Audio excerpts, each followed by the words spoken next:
Paul, what's changed in the last 24 hours? Exactly.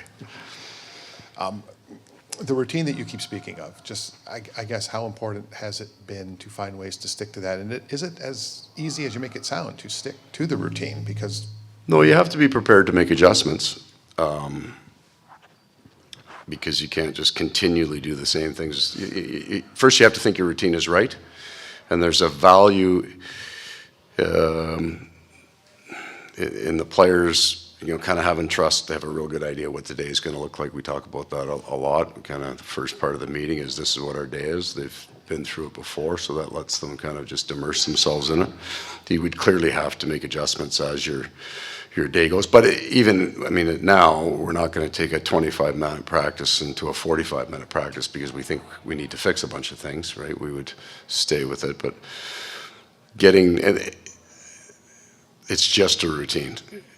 As long as it doesn't become a superstition, because you have to be able to handle all your distractions and adversity that you can't control. So we've got our routines. None of them, we don't let anything of them slide towards superstition. Just looking at how confident it seems like you guys have been the entire way, when you have a guy like Matthew who's such a big personality and seems to really, he has not seemed worried 1 minute this entire season, really. Like, is it kind of impossible for everyone else to not feel some of that confidence rub off? And kind of the way you talk about the players taking leadership, I'm sure that plays into it too. Right, your leaders have to, it just has to be the truth, right? There's no sense walking around confident when you have no reason to be confident. At the same time, people can feel the truth. So we've had some grumbly days here, hard days, and then the truth is what happened last game is going to have nothing to do with what happens tomorrow, so there's no sense getting overly excited about that one either. Pretty even keel, but in a good mood. We've had our dark days here. Looking at how the top pairing has really shut down the Maple Leafs defensive. God, I'm not answering this question. I can tell right before I'm not answering this question, but you're feel free. How big is Gus Forsum's impact on the defensive ends? I know we've talked about his offensive game a little bit, but how big is his impact on the defensive ends? I think that's the driver that got him into the league. We've got so many guys here that had to fight their way into the league that weren't drafted, given the job, take it. We've got guys off, a lot of impactful people, either off waivers or the small end of the trade, not the driver of a trade, who've come in and have been players. So he gets into the league and he knows he's not getting on the ice. Yeah, he can shoot a puck and he can get up the ice, but he's not getting on the ice for that. He's getting on the ice for his stick and his ability to close and his defensive read. So that's made him who he is. And you can tell, we've played more road games than home games, but we're not getting the match. It's not as hard a match as you think it's been in this series, because Montour and Stahl have played against the high-end guys on both teams, and Boston and Toronto are very similar. They're rolling out a really, really good player, like in that top nine, and then their fourth line is an identity line, like the Nosek line, and then they've got that camp identity line. Whether you're rolling Hall out in the 3-hole with a Hart Trophy, you're getting a good player on every one of their lines. Coach, wanted to ask you about an individual that doesn't get the headlines, but Zach Dalpe, you've known him for a long time, and your team's been confident, they've been loose. How important is a veteran guy like that to the room overall? Those guys are the great stories in hockey, truly. He's not retiring when his game's done. He's got to get a job. And he is, I think we drafted him, I think in Carolina. I met him a long time ago. And then you come back and you lose track of a guy, and then you come here and, I know Zach, and then you listen to the people talk about him here. What a phenomenal player he is for them. Incredible shape, great family guy, loves being at the rink, will block shots, will fight, will do whatever he has to do the right thing.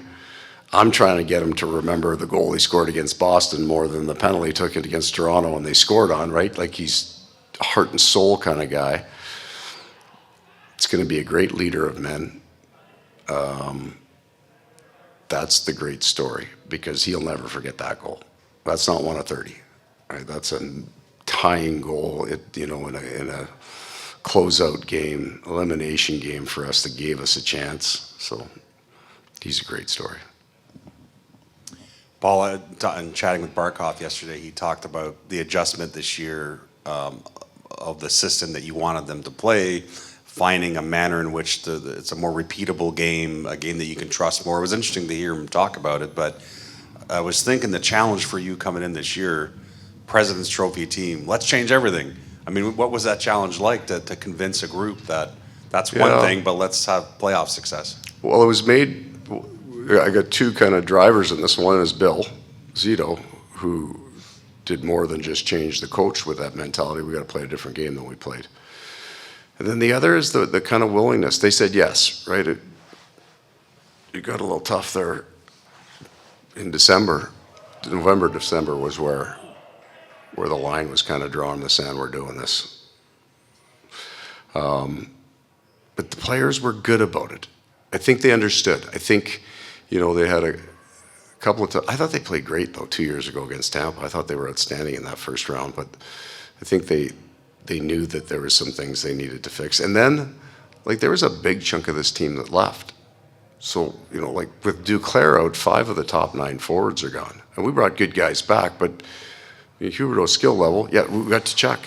He's a really good player, but Giroux's a good player, right? Marchman scored a bunch of goals here, and Duke was out of the lineup, and Huberdeau's gone. So we would have had to have changed anyway. We weren't looking like last year, even before somebody came in.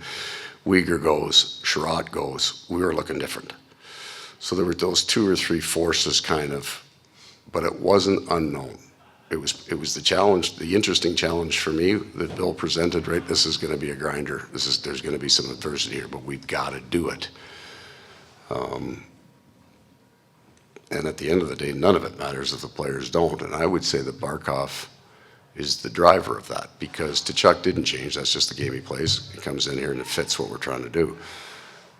You've got some highly skilled guys and some young players who had to make an adjustment in the game, and he was more than willing to do it. That sounds easy, right? Why wouldn't you just do it on day one and then you never have to deal with it? There's coaches in the word process, right? There is something to that. There is a learned, to become confident, you have to earn it in that, and there's some learning that goes with that. Paul, Toronto's top players are taking a lot of heat right now, but there's 2 sides to every story. I'm wondering what you like about how your top guys have approached this series and what they've done.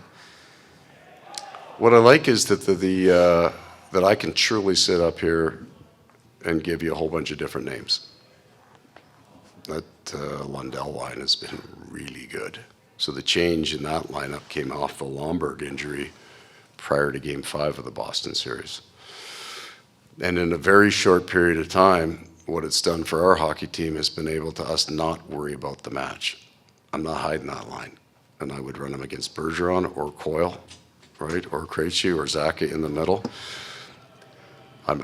If it's Lundell, Toronto's going to put out 3 pretty dominant lines. If Lundell's on the ice, I'm good with that match. And that's a name that we don't talk about much. And I understand that too. He's young kid that had to learn the game over the course of the year. So he's a much better player now than he was 2 months or 3 months ago. So we aren't as deep as the teams that we've played. It's just a fact.